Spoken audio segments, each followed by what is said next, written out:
আবির অগ্নিদৃষ্টিতে তাকিয়ে রাগান্বিত কণ্ঠে বলল, নিজের মুখটা বন্ধ রাখ শালা, নয়তো তোর মাথা ফাটিয়ে আমি যাব থানা। রাকিব মৃদুস্বরে বলল, আমি কি তোর শালা? তুই শালা না হলেও তোর কর্মকাণ্ড শালার মতোই, ভুলেও যদি উল্টাপাল্টা কথা বলবি তাহলে তোর খবর আছে। রাকিব হাসতে হাসতে বলল, আমি ভাবছি মেঘের বিয়েতে। আবির কপাল কুঁচকে রক্তাভ চোখে তাকাতেই রাকিব থতমত খেয়ে বলল, তোর আর মেঘের বিয়ের কথাই বলছি আমি। কিছু বলতে হবে না, আমি বাসায় চলে যাচ্ছি, তুই সামলে নিস। আচ্ছা। আবির মাগরিবের নামাজের কিছুক্ষণ পর বাসায় আসছে। রান্নাঘরে মেঘ আর মিম রান্না করছে।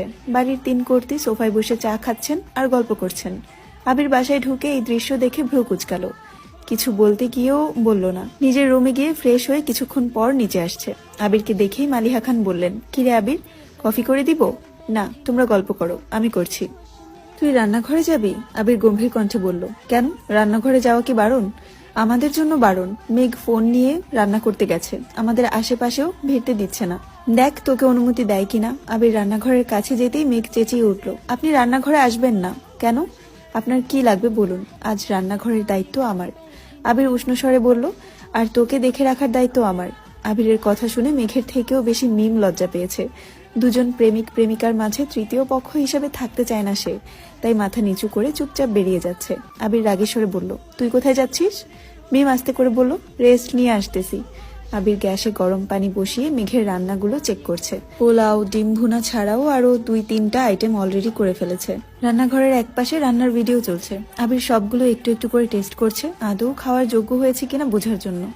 মেঘকে রান্না করতে দিতে চায় না ঠিকই, কিন্তু রান্না করার পর সেই রান্না কেউ মুখে তুলতে না পারলে এটাও আবিরের জন্য অপমানজনক বিষয়। সবগুলো চেক করে আবির টুকটাক বলে দিচ্ছে। পরিশেষে পোলাও মুখে দিয়ে আবির থ হয়ে গেছে। মেঘও আহম্মকের মতো আবিরকে দেখছে। আবির কোনো রকমে গিলে ধীর কণ্ঠে শুধালো, লবণ দেসনি? না। কেন? রেসিপিতে লবণ দেয়নি তারা। দিয়েছিল? তাহলে তুই দেসনি কেন? মেঘ উত্তর না দিয়ে উল্টো প্রশ্ন করলো, ভাতে কেউ লবণ দেয়? মেঘের কথা শুনে আবির বেকুব বনে গেল। এমন সময় আলী আহমদ খান আর মোজাম্মেল খান বাসায় আসছেন। আবির তাড়াতাড়ি কফি করে রান্নাঘর থেকে বেরিয়ে এসে মালিহা খানকে ইশারায় রান্নাঘরে যেতে বলল। মালিহা খান গেলেও মেঘের জেদের কারণে তিনি বিশেষ কোনো সাহায্য করতে পারেনি। ঘণ্টাখানেক পর সবাই খাবার টেবিলে বসেছে। মেঘ আজ নিজের হাতে সবাইকে খেতে দিচ্ছে। মালিহা খান দাঁড়িয়ে দাঁড়িয়ে বলে দিচ্ছেন কোনটাতে লবণ কম হয়েছে, কোনটাতে বেশি হয়েছে। আবির আর তানবীর মিটিমিটি হাসছে। মোজাম্মেল খানের নজরে পড়তেই ফোঁস করে উঠলেন, এত হাসাহাসি করো না, তোমরা যাও, এতগুলো আইটেম রান্না করে নিয়ে আসো, তারপর দেখি কেমন হয়। তানবীর ঠোঁট বিকিয়ে বলল, আমরা সেজন্য হাসছি না, আপনি যে এই অবস্থায় বনুকে বিয়ে দেওয়ার কথা ভাবছেন তার জন্য হাসছি। মোজাম্মেল খান গুরুগম্ভীর কণ্ঠে বলে উঠলেন, এমন বাড়িতেই মেয়ে বিয়ে দিব যেখানে আমার মেয়ে রাধুনী নয়, রাজরানী হয়ে থাকবে। তানবীর মাথা নিচু করে মনে মনে আওড়ালো, আর সেটা এই খান বাড়ি, এখানেই আমার বোন রাজরানী হয়ে থাকবে, অথচ আপনি বুঝতে পারছেন না। রাত 10টার পরে মেঘ আবার রান্না করতে গেছে। এবার আর কোনো রেসিপি চেষ্টা করেনি। সবার জন্য নুডলস রান্না করে মিম তানবীরকে রুমে দিয়ে কিছুটা আবিরের জন্য নিয়ে গেছে, আর বাকিটা বাসার সবার জন্য রেখে গেছে। মেঘ দরজায় দাঁড়িয়ে আস্তে করে বলল, আসবো? আবির ওয়ার্ড্রোবে জামা কাপড় রাখছিল। ঘাড় ঘুরিয়ে মেঘের অন্ধকারাচ্ছন্ন চেহারা দেখে থমকে দাঁড়ালো। হতবাক হয়ে জিজ্ঞাসা করলো, কি হয়েছে? মেঘ চিবুক নামিয়ে মৃদুস্বরে বলল, আমার রান্না ভালো হয়নি, হয়তো পেট ভরেনি, তাই নুডলস নিয়ে আসছি। আবির মৃদু হেসে বলল, বিষ নিহত জেনেও প্রতিনিয়ত আমরা কত কি খাচ্ছি, সেখানে আপনার লবণ কম, মশলা বেশি খাবার আর কি এমন?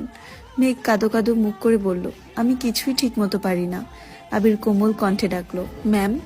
মেঘ আস্তে করে বলল, আপনাকে আগেও বলেছি, আজ আবারও বলছি, রান্নার বিষয় নিয়ে ভুলেও মন খারাপ করবেন না। পৃথিবীতে কেউই পারফেক্ট হয় না, মেনে নেওয়া আর মানিয়ে নেওয়ার মধ্যে দিয়েই সারা জীবন কাটাতে হয়। মেঘ মুখ ফুলিয়ে আবিরের দিকে তাকিয়ে আছে। আবির আবারও বলল, আপনার জন্য 2টা শার্ট রেখেছিলাম, দেওয়া হয়নি আর। পুরাতন শার্ট নিবেন নাকি নতুন কিনে দিব? আবির ইস্ত্রি করা 2টা শার্ট বের করলো, মেঘের দিকে এগিয়ে দিল। একটা সাদা শার্ট আর একটা কফি কালার। মেঘ শার্ট দুটো দেখে সহসা আবিরের দিকে তাকালো। আবিরের পরনেও শুভ্র রঙের একটা শার্ট। মেঘ মনে মনে সাহস অর্জন করে হঠাৎ বলে ফেলল, পুরাতনই নিব, কিন্তু আমি এই সাদা শার্ট নিব না, আপনার পরনেরটা নিব। আবির স্বাভাবিক ভঙ্গিতে বলল, আচ্ছা, ওই 2টা আপাতত নিয়ে যান, কালকে এটা ধুয়ে তারপর দিয়ে আসবো নে। মেঘ শ্বাস ছেড়ে নিরেট কণ্ঠে বলল, শার্ট আমি ধুতে পারবো, দিলে এক্ষুনি দিন, নয়তো লাগবে না। আবির সঙ্গে সঙ্গে শার্ট খুলে একটা টি শার্ট পরে সাদা শার্ট মেঘকে দিয়ে দিল। মেঘ 3টা শার্ট নিয়ে যেতে যেতে বলল, নুডলসটা খেয়ে নিয়েন। রুমে এসে দরজা বন্ধ করে আবিরের পরনের শার্টটা মেঘ জামার উপর দিয়েই পরে নিয়েছে। শার্ট লম্বায় হাঁটুর কিছুটা উপর পর্যন্ত পৌঁছেছে, তবে সেসবে মেঘের মনোযোগ নেই। মেঘ চোখ বন্ধ করে আপন মনে আবিরের গায়ের গন্ধ উপলব্ধি করছে। কল্পনাতে আবিরকে নিয়ে শতাব্দী পেরিয়ে যাচ্ছে। অজানা অনুভূতি মেঘের মনকে আষ্টে পিষ্টে জড়িয়ে দিয়েছে। মেঘ পুরো ঘরে ছুটাছুটি করে ড্রেসিং টেবিলের সামনে গিয়ে দাঁড়ালো। লজ্জায় মেঘের নাক মুখ লাল হয়ে যাচ্ছে। বারবার হাত দিয়ে মুখ ঢাকছে, আবার আঙুল ফাঁক করে নিজেকে দেখছে। হঠাৎ আবির ভাইয়ের মতো হাতা ফোল্ড করতে শুরু করলো। আবিরের মতো সুন্দর না হলেও মেঘ সেভাবেই কোমরে হাত রেখে ফ্যাশন করছে। একটু পরপর শার্টের গন্ধ শুকছে। প্রায় 20 মিনিট পর মেঘ বিছানায় শুয়ে চোখ বন্ধ করে দীর্ঘ নিঃশ্বাস ছাড়লো। দেখতে দেখতে মাসখানেক কেটে গেছে। এর মধ্যে মেঘের প্র্যাকটিক্যাল পরীক্ষাও শেষ হয়ে গেছে। অন্যদিকে আবিরের ব্যস্ততা দ্বিগুণ বেড়েছে। সকালে নাস্তা করে বাসা থেকে বের হয়ে ফিরতে ফিরতে প্রায় 10টা-11টা বেজে যায়। মেঘ প্রায় প্রতি রাতেই ব্যালকনিতে দাঁড়িয়ে আবিরের জন্য অপেক্ষা করে। প্রিয় মানুষটার জন্য অপেক্ষা করতে কখনো ক্লান্ত হয় না মেয়েটা। আজ শুক্রবার, স্নিগ্ধ শীতল পরিবেশ। মেঘের ঘুম ভাঙে প্রায় 10টার দিকে। ফ্রেশ হয়ে আপন মনেই নিচে যাচ্ছিল। আচমকা সিঁড়ির কাছে এসে থমকে দাঁড়ালো। তানবীরের রুমের ভেতরে থেকে আসা পড়ার শব্দে মেঘের সহসা ভ্রু কুচকে তানবীরের রুমের দিকে তাকালো। 1 সেকেন্ড দেরি না করে তানবীরের রুমের দরজা ঠেলে ভেতরে দেখলো। মেঘকে দেখে তানবীর পড়া থামিয়ে শান্ত স্বরে জিজ্ঞাসা করলো, কিছু বলবি? মেঘ হাঁ করে 2 হাতে মুখ ঢেকে উত্তেজিত কণ্ঠে বলল, তুমি পড়তে বসেছো? তানবীর নম্র স্বরে বলল, সামনে পরীক্ষা। মেঘ বিস্ময় সমেত তানবীরকে দেখছে। বাসায় মেয়ে সংগঠিত ঘটনার পর থেকে বাবা ছেলের সম্পর্কে যেমন ফাটল ধরেছে, তেমনই ফাটল ধরেছে পড়াশোনার সাথেও। রাজনীতিতে জড়ানোর পর পড়াশোনাটা কেবল সার্টিফিকেটের জন্যই চালিয়ে গেছে। পরীক্ষা ব্যতীত কখনো কলেজের গণ্ডিও পার হয় না। এত বছর পর হঠাৎ তানবীরকে পড়তে বসতে দেখে মেঘের বিস্ময় যেন কমছেই না।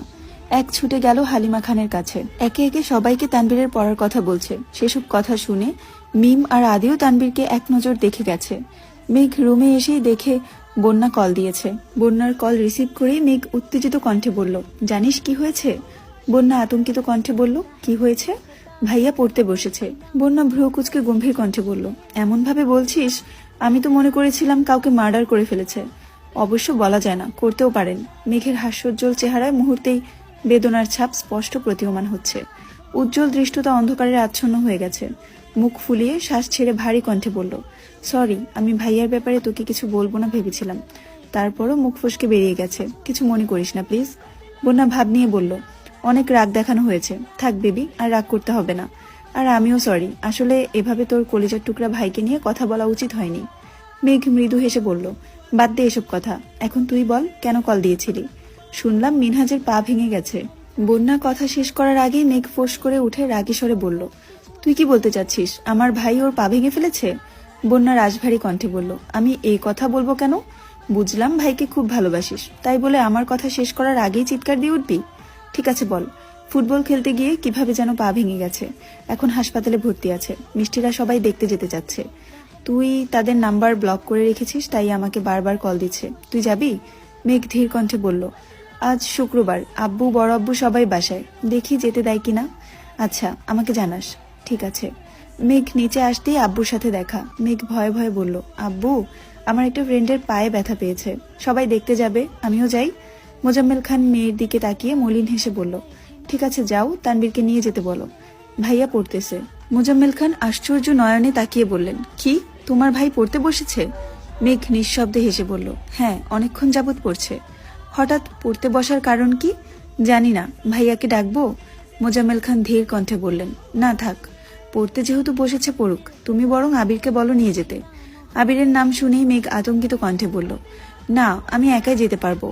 মেঘ মনে মনে ভাবছে, আবির ভাই যদি জানতে পারে আমি মিনহাজকে দেখতে যেতে চাচ্ছি, তাহলে তো তেলে বেগুনে জ্বলে উঠবে। মোজাম্মেল খান হালকা ধমকের স্বরে বললেন, একা যেতে হবে না, আবিরকে নিয়ে যাও। আবির ভাই ঘুমাচ্ছেন, এত বেলা হয়ে গেছে এখনো ঘুমাচ্ছে? আবিরের ঘুম ভাঙিয়ে তোমাকে নিয়ে যেতে বলো, আর আবির রাজি না হলে আমিই নিয়ে যাব। মেঘ বিড়বিড় করতে করতে আবিরের রুমের সামনে এসে দাঁড়ালো। বুক ফুলিয়ে শ্বাস টেনে ফুস করে শ্বাস ছেড়ে ভিতরে ঢুকালো।